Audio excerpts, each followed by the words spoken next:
ঝিনাইদহে জুমার নামাজে কুরআনের আলোকে ভোট নিয়ে আলোচনার জেরে এক ইমামকে লাঞ্ছিত করার অভিযোগ উঠেছে পৌরসভা কর্মচারী রিপনের বিরুদ্ধে।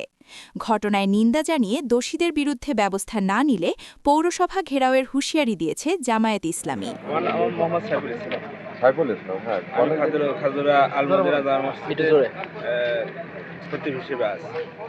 আজকে মসজিদের খুতবায় আমি ভোটের আবিধানিক অর্থ নিয়ে আলোচনা করেছিলাম যে ভোট অর্থ আমানত, ভোট অর্থ সাক্ষ্য দেওয়া, ভোট অর্থ উকিল নিযুক্ত করা।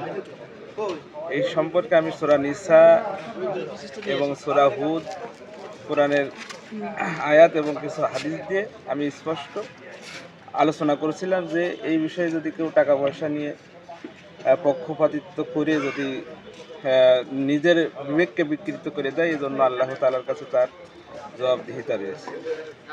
এই বিষয়ে আমি কোনো মার্কা বা কোনো ব্যক্তির উল্লেখ করে আমি ভোট দেওয়ার কথা বলি নাই। এই বিষয়ে আলোচনা করায় আমার উপস্থিত মুসল্লি রিপন ভাই সে বলল যে মসজিদে ভোট সম্পর্কে আলোচনা করা সম্পূর্ণ নিষেধ, এটা নিষেধ করে দিয়েছে সে বলল। এরপর মসজিদের সেক্রেটারি আব্দুল সত্তার মণ্ডল সে আমার দিকে আসে, এসে আমার মাউথ পেস্টটা কেড়ে নেয়।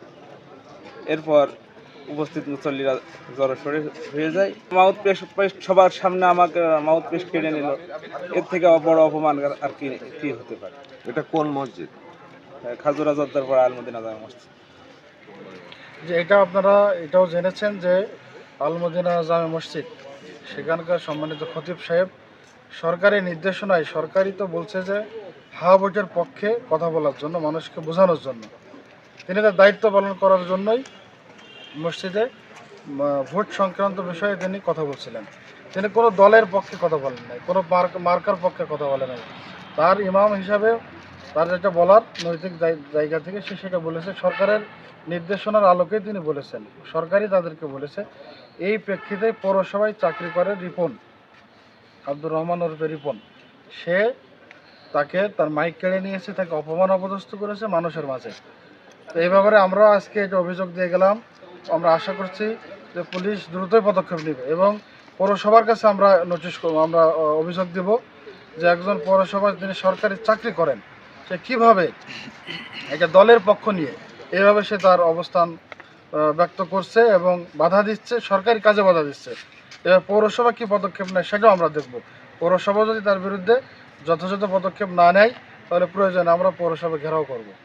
একজন দলীয় সরকারি চাকরি করে সে কখনো এইভাবে একজন মানুষকে বাধা দিতে পারে না, একজন ইমামকে অপদস্থ করতে পারে না। এটা আমরা দেখি প্রশাসন কী করে, বাকিটা তারপর আমরা দেখবো ইনশাল্লাহ।